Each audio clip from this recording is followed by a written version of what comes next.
कार्यक्रम वागधारा में आप सभी दर्शकों का स्वागत है और इस कार्यक्रम में आप भिन्न भिन्न साहित्यकारों से मुलाकात करते हैं। हिंदी उन सभी गुणों से अलंकृत है जिनके बल पर वह विश्व की साहित्यिक भाषा की अगली श्रेणी में समासीन हो सकती है, मैथिली शरण गुप्त ने कहा था। आज सबसे पहले आप सभी को हिंदी दिवस की बहुत बहुत बधाई। आज के दिन 1949 में संविधान सभा ने हिंदी को भारत की राजभाषा घोषित किया और इसके बाद पहला हिंदी दिवस 14 सितंबर यानी आज के दिन 1953 को मनाया गया।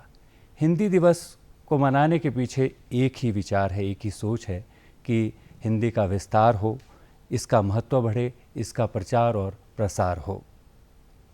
आज इस कार्यक्रम में हमारा विषय है हिंदी भाषा साहित्य और युवा पीढ़ी। इस विषय पर सार्थक चर्चा करने के लिए आज हमारे साथ हैं एक प्रसिद्ध लेखिका, कहानीकार और आलोचक डॉक्टर देवीना अक्षयवर। आपका बहुत बहुत स्वागत है। वर्तमान में आप सेंट विट्स महाविद्यालय में हिंदी विषय की सहायक प्रोफेसर हैं और आप मूलतः मॉरिशस से हैं और वहीं पर जन्मी, पली बढ़ी और उसके बाद आपने JNU दिल्ली से हिंदी में MA, MPhil, PhD किया और आप लगातार इसी प्रयास में रही कि हिंदी विषय पर आपका जो भी सृजन चलता रहा वो निर्बाध रूप से चलता रहा। आपका अभिमन्यु अनंत जो उपन्यास है उस पर जो आपने जो आलोचनात्मक जो आपने दृष्टिकोण उस पर किया है, वो अपनी किताब अलग से लिखी है उस पर, उसमें आपने अप्रवासियों के लिए जो है उनका जो दुख दर्द पीड़ा है उस पर बहुत कुछ व्यक्त किया है। स्त्री विमर्श पर आप लिखती रही हैं और 11वें विश्व हिंदी सम्मेलन के लिए बतौर रिसोर्स पर्सन भी आप गई हैं जी। तो ये आज के दिन बहुत महत्वपूर्ण है कि आपने अपनी जो शिक्षा दीक्षा है विदेश में ली, वहाँ पर अपने राष्ट्र में आप जब तक रहीं, पली बढ़ी, लेकिन हिंदी के लिए आपका जो एक दृष्टिकोण रहा, प्यार रहा, वो बहुत सराहनीय है। सबसे पहले हम यही जानना चाहते हैं कि किस तरह से आपका इस हिंदी भाषा के लिए प्रेम जागृत हुआ। सबसे पहले तो मैं आपको बहुत बहुत आभार व्यक्त करती हूँ कि इस मंच पर आज आपने मुझे आमंत्रित किया कि मैं हिंदी दिवस के उपलक्ष्य में अपने विचारों को रख सकूं। हिंदी के प्रति मेरी जो श्रद्धांजलि है उसको अर्पित करने के लिए इससे ज़्यादा अच्छा मंच नहीं हो सकता था। इसके लिए बहुत बहुत धन्यवाद। सबसे पहले तो यही मैं कहूँगी कि हिंदी के प्रति मेरी रुचि बचपन से ही रही है और मेरे लिए जो प्रेरणा स्रोत रही है वो मेरी हिंदी की अध्यापिका रही। जब हम प्राथमिक पाठशाला में पढ़ते थे, ऐसे हमारे देश में प्राथमिक माध्यमिक स्तर तक हिंदी अनिवार्य विषय रहती है। बहुत बड़ी बात। हाँ, 10वीं कक्षा तक। उसके बाद लोग उसका चयन कर सकते हैं विषय के तौर पर और वहाँ पर BA MA के लेवल तक उसकी मतलब पढ़ाई होती है। लेकिन मेरी जो अध्यापिका थी उस समय, जिस तरह से वो बहुत अच्छे से अच्छे लहजे में हिंदी में बात करती थी, हमेशा हमको शुद्ध हिंदी का प्रयोग करने के लिए प्रेरित करती थी। स्वयं भारत से पढ़ी थी वो, तो जब भी वो मुझे कक्षा में दिखती थी साड़ी में और हिंदी में बात करते हुए, तो मुझे भी लगता था कि मैं भी एक दिन ऐसा बनना चाहती हूँ। और भारत के बारे में जब भी वो बताती थी कि किस तरह से छात्र जीवन में उन्होंने क्या क्या संघर्ष भी देखे, क्या क्या चुनौतियाँ भी देखी और क्या क्या संभावनाएं भी हैं हिंदी भाषा और साहित्य को लेकर, और यहाँ पर के जितनी भी जगह हैं वो घूमी हैं उन्होंने, उसका भी जिक्र किया। तो मुझे भी मेरे अंदर एक जिज्ञासा रही कि मैं इस भारत भूमि को एक बार तो मैं ज़रूर देखना चाहूँगी। बहुत बड़ी बात है। और डॉक्टर देवीना, आपने जिस तरह से इसका एक मंथन किया, आकलन किया और एक अध्यापिका के माध्यम से आपका आकर्षण इस हिंदी के लिए हुआ, वो वाकई एक आपके अंदर जो जिज्ञासा चलती रही और अभी तक वो चल रही है, आप बराबर इसमें लेखन करती रहती हैं। आज हिंदी दिवस है तो इस मौके पर बहुत सी बातें हमारे सामने रहती हैं कि जिस तरह से 1949 में जो है राजभाषा का दर्जा जो है उसको मिला हिंदी को, और तब से लेकर आज तक हिंदी का जो प्रचार और प्रसार हुआ वो किस तरह से आप उसको देखती हैं? मेरे ख्याल से जब हिंदी को राजभाषा का दर्जा दिया जा रहा था जी, ये भारतीय जो संस्कृति है जी, और भारत की जो एक पहचान है जो परंपरा से चलती आ रही है, उसको वैश्विक पटल पर रेखांकित करने की आवश्यकता के साथ साथ चली होगी। क्योंकि एक नए आज़ाद हुए देश के लिए उसकी सबसे बड़ी पहचान उसकी संस्कृति होती है। और देश की आज़ादी के लिए भी जब संघर्ष चल रहा था तो सभी ने ये आह्वान दिया था सांस्कृतिक पुनर्जागरण का। और सांस्कृतिक पुनर्जागरण की हम जब बात करते हैं तो भाषा को हम कभी पीछे नहीं छोड़ सकते। और उसी दौरान हम देखेंगे किस तरह से हिंदी भाषा का जो प्रादुर्भाव होता है हिंदी खड़ी बोली के माध्यम से। भारतेंदु हरिश्चंद्र जो कि हिंदी के बहुत ही हम कहेंगे अव्वल लेखकों में से एक हैं, उन्होंने वो नारा दिया था कि हिंदी नई चाल में ढली। तो हिंदी खड़ी बोली उस समय, क्योंकि उससे पहले ब्रज या फिर अवधि में जितनी कविताएं रची जा रही थी वो समाज के कुछ एक लोगों तक ही पहुंच पाती थी जी। लेकिन जब साहित्य को आप जन जन तक पहुंचाना चाहते हैं या फिर उसके माध्यम से जो संदेश आप जन जन तक पहुंचाना चाहते हैं, एक राष्ट्रीय भावना, एक राष्ट्रीय चेतना जिसका सहारा साहित्य था उस समय, ठीक है, उसमें भाषा को आपको अगर जन जन तक पहुंचाना है तो उसके ऊपर काम करना अनिवार्य था।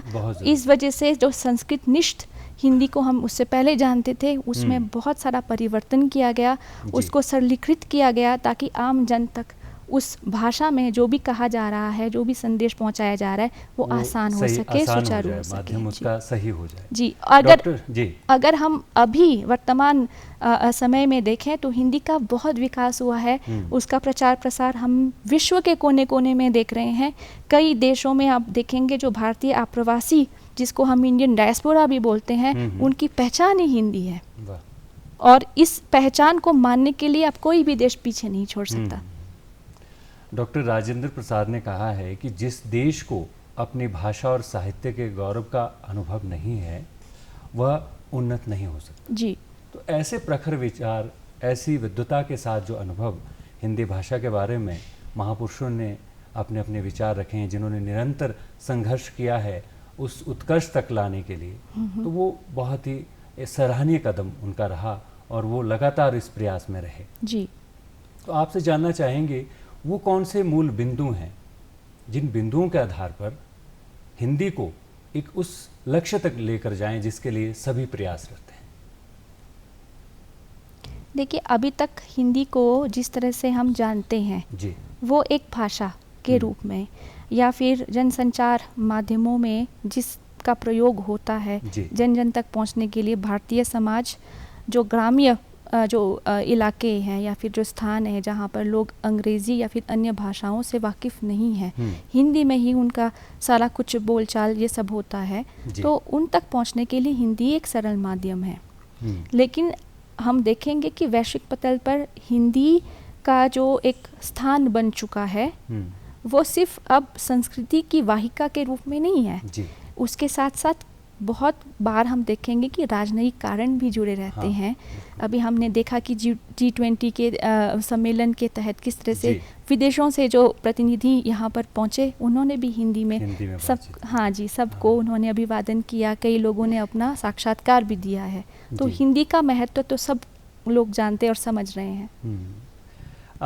आपने विश्व हिंदी साहित्य 2018 के प्रकाशन में जो है सह संपादन किया जी। तो आपको मौका मिला कि जब आप सचिवालय, अपने मॉरिशस सचिवालय के माध्यम से वहाँ तक पहुँची और वहाँ पर आपने इसके लिए जो है वो सह संपादन किया, तो हिंदी साहित्य को उस पटल पर कैसे देखती हैं वैश्विक स्तर पर?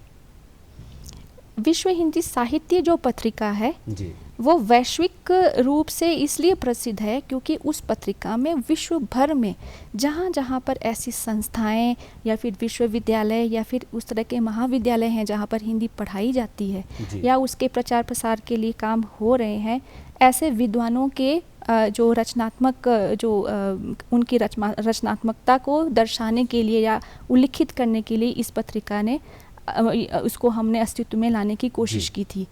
अब इसके माध्यम से जब हम देखते हैं कि जो भारतीय मूल के लोग हैं जो विदेशों में बसे हैं वो तो मतलब हिंदी में लिख रहे हैं, ये हम सब समझ रहे हैं, जान रहे हैं। मतलब हमको ये इसको देखने में हमको ताज्जुब भी होता था और हर्ष भी महसूस होता था कि जो अहिंदी भाषी देश, जो अहिंदी भाषी पृष्ठभूमि के जो विद्वान हैं वो भी हिंदी में रच रहे हैं, चाहे कहानी हो, चाहे यात्रा वृतांत हो, कुछ भी, लेकिन वो प्रयास करते हैं। हाँ, हो सकता है वर्तनी की या फिर व्याकरण की कुछ त्रुटियां ज़रूर पाई जाती होंगी लहजे के हिसाब से, लेकिन उसको अगर हम परिवर्तित कर देते हैं या सुधार देते हैं तो उत्कृष्ट रचना हमको हर जगह मिल रही है। जी, आपको बहुत बार जो है इस तरह के मौके मिले, आपको देखने का मौका मिला। वैसे भी आप हिंदी भाषा के अलावा अन्य भाषाओं की भी बहुत अच्छी जानकार हैं, जिसमें कि फ्रेंच है, क्रियोल है। तो उस तरह से जब आप इन भिन्न भिन्न भाषाओं में बातचीत करती हैं, लिखती हैं, आपका संपर्क रहता है, तो आपके लिए हिंदी के क्या मायने हैं जब आप अन्य भाषाओं में भी बात करती हैं? ये काफ़ी मेरी पूरी अब तक की मेरी जो जीवन यात्रा रही है, मैं कहूँगी कि हिंदी मेरे साथ चली है बचपन से लेके अब तक। कभी मैंने उसको पढ़ा, कभी उसने मुझे पढ़ा और साहित्य के माध्यम से मैं कहूँगी बहुत बार भारत में चूँकि मैं रहती आई हूँ सालों से, तो मुझसे कई बार लोग पूछते हैं, मेरी जो छात्राएं हैं वो भी पूछती हैं कि इंडिया में क्यों, भारत में क्यों, कहीं और नहीं, या फिर अपने देश में क्यों। तो मैं कहती हूँ कि मुझे भारत इसलिए आना था कि मुझे भारत में पूरे विश्व नज़र आता है। तो ऐसे ही जब हम हिंदी की बात करते हैं, मैं हिंदी की पढ़ाई करती आ रही हूँ, साहित्य भी, तो मुझे हिंदी साहित्य में विश्व भर का साहित्य नज़र आता है। चाहे वो रूसी क्रांति की चर्चा हो, फ्रांसीसी क्रांति की चर्चा हो, और ब्रिटिश साहित्य की अगर हम बात करते हैं, अंग्रेज़ी साहित्य की बात करें, फ्रेंच, हर जगह जो भी प्रगतिशील लेखन जहाँ जहाँ पर भी शुरू हुआ उसकी झलक हमको हिंदी साहित्य में मिलता है। बिल्कुल सही। डॉक्टर देवीना अक्षयवर, आपने राष्ट्रीय और अंतर्राष्ट्रीय स्तर पर जो है विभिन्न जो समाचार पत्र हैं, पत्रिकाएं हैं, उसमें आपका लेख छपता रहता है। तो आप जब इस तरह के लेख लिखती हैं और आप अन्य लेखों को भी पढ़ती हैं, तो आप हिंदी के हिसाब से, हिंदी के माध्यम से क्या लगता है कि किस तरह का प्रभाव है हिंदी भाषा का? हिंदी भाषा का प्रभाव तो हर क्षेत्र में हमको देखने को मिलता है जी। जैसे जनसंचार माध्यमों के बारे में अगर हम पढ़ते हैं तो हमें पता चलता है कि किस तरह से आजकल के जितने भी आपके राष्ट्रीय स्तर के जो न्यूज़ चैनल्स हैं वो हिंदी में आपको प्रसारण मिलेगा। जितने भी आपके विज्ञापन हैं वो हिंदी में उसका अनुवाद भी होता है। अगर आप साहित्य की बात करते हैं तो साहित्य भी रचा जा रहा है, पत्रकारिता की बात करें तो वहाँ पर भी हिंदी है। तो हिंदी ने अपना जो विस्तार किया है वो सिर्फ साहित्य तक सीमित न रह के जीवन के हर पहलू को छूने की कोशिश की गई है। इसलिए ये ज़्यादा सार्थक बात हो जाती है, क्योंकि जो एक हिंदी राष्ट्र में रह रहा है, भारत में रह रहा है, तो उसके लिए सब आसान है, सब चीज़ें बहुत अच्छे से और बचपन से मिल जाती हैं। आपने भी कहा कि मुझे बचपन से मिला, लेकिन आपके पास और भी विकल्प बहुत थे।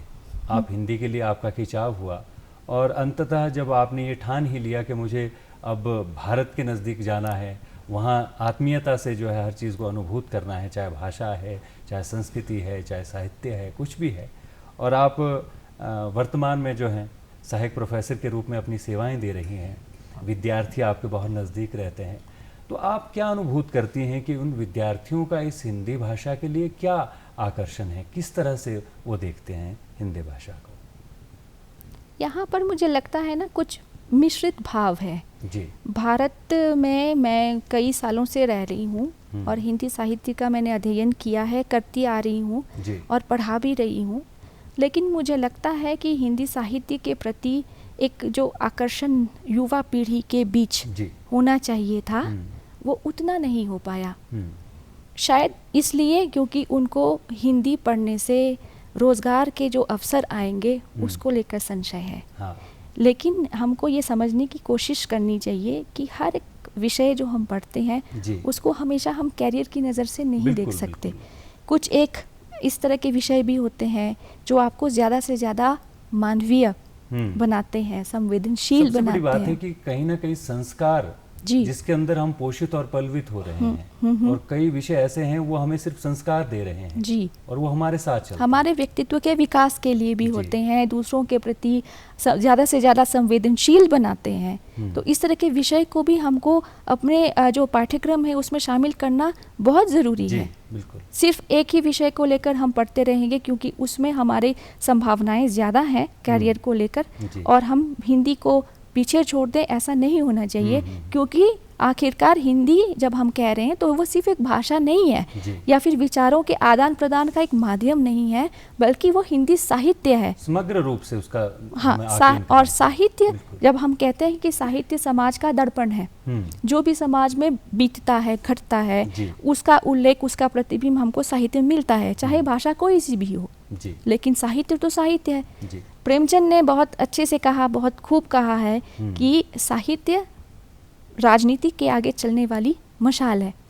तो अगर वहाँ से अगर हम साहित्य में जो भी रचा जा रहा है, लिखा जा रहा है, अगर उसके कंटेंट पे जाएं, उसकी सामग्री पे जाएं, उसकी कथा वस्तु पे जाएं, तो वो हमारे लिए एक टॉर्च बेयरर की तरह काम करता है, हमारा मार्गदर्शन करता है। सबसे बड़ी बात है कि हमारे पास ऐसे ऐसे महापुरुष हैं, ऐसे ऐसे साहित्यकार हैं जिन्होंने समय समय पर जो है एक अपनी लेखन के माध्यम से ऐसी क्रांति समाज में लाई है कि वो जिस पराकाष्ठा तक उस बात को ले जाना चाहते थे वहाँ तक वो लेकर आए हैं जी। लेकिन आज का युवा जिस तरह से जो है अगर उसको इस दृष्टिकोण से चलता है तो उसके लिए बहुत आसानी से जो है हम उसके लक्ष्य तक लेकर जा सकते हैं, जो कि बहुत समय से जो है संघर्ष चल रहा है।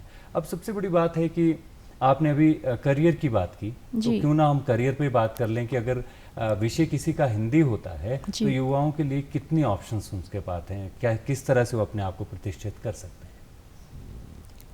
बहुत सारी संभावनाएं हैं, लेकिन मुझे लगता है एक तरह की जो उदासीनता है युवा पीढ़ी के बीच हिंदी भाषा को लेकर, या फिर हो सकता है कि उनको जानकारी पर्याप्त नहीं मिल रही है कि कहाँ पर हिंदी भाषा की पढ़ाई के बाद वो नौकरी पा सकते हैं या फिर अपना कैरियर लाइन में वो आगे बढ़ सकते हैं। हम देखेंगे अगर हम मतलब नौकरी की दृष्टि से ही देखें तो सबसे पहले, क्योंकि मैं खुद एक प्राध्यापिका हूँ, तो शिक्षण क्षेत्र में हम कह सकते हैं कि वहाँ पर आप अध्यापन कार्य कर सकते हैं, आप शोध कर सकते हैं, अनुसंधान कर सकते हैं, आप लेखक बन सकते हैं, आप अनुवादक बन सकते हैं, आप पत्रकार भी बन सकते हैं। बहुत सारे सरकारी क्षेत्र में भी अब देखेंगे कितने सारे जो आपके कार्यालय है वहाँ पर आपको राजभाषा अधिकारी के जो पद निकलते हैं उसके लिए भी आप मतलब कोशिश कर सकते हैं, वहाँ पर भी आपको एक प्रतिष्ठित पद पर आसीन होने का अवसर मिल सकता है। ट्रांसलेटर बन सकते हैं, हाँ, अनुवादक बन सकते हैं। आजकल हम देखेंगे कि जो हिंदी सिनेमा है, हिंदी सिनेमा अब सिर्फ हिंदी तक सीमित नहीं रह गया है। हम देखेंगे दक्षिण भारत के कितने सारे जो फिल्में हैं उनका अनुवाद हो रहा है, सबटाइटलिंग, डबिंग हो रही है, यहाँ तक कि डिज्नी की जो कार्टून्स हैं उनके सारे सबटाइटलिंग एंड डबिंग हो रही है, ट्रांसलेशन, अनुवाद हो रहा है। तो हर क्षेत्र में हिंदी, जिसके पास हिंदी भाषा है उसके साथ साथ एक अन्य भाषा है, उसके पास तो रोजगार की संभावनाएं ज़रूर होंगी। यानी कि अगर हम इसको रोजगार की दृष्टि से देखते हैं तो संभावनाएं कम नहीं है। संभावनाएं कम नहीं है, लेकिन जानकारी मुझे लगता है पर्याप्त नहीं पहुंच रही है युवा पीढ़ी तक। और सबसे बड़ी बात है कि अगर आप जैसे लोग इस भाषा पर काम कर रहे हैं, जिन्हें संघर्ष के साथ जो है इस भाषा को सीखना पड़ा, इसकी ज़ुबान सीखनी पड़ी, इसको बिल्कुल शब्दों में, लिखने में, हर चीज़ में प्रैक्टिस करनी पड़ी, तो उसके साथ साथ जो इसको मूलतः जो पढ़ रहे हैं, शुरू से ही जिस हिंदी को पढ़ रहे हैं, तो उनके पास तो इसमें बहुत सारे स्कोप्स हैं, वो अच्छे से इसको कर सकते हैं। जिनकी मातृभाषा हिंदी है पहले से, तो उनको उतनी मेहनत नहीं करनी होगी, क्योंकि भाषा पर पकड़ पहले से होती है।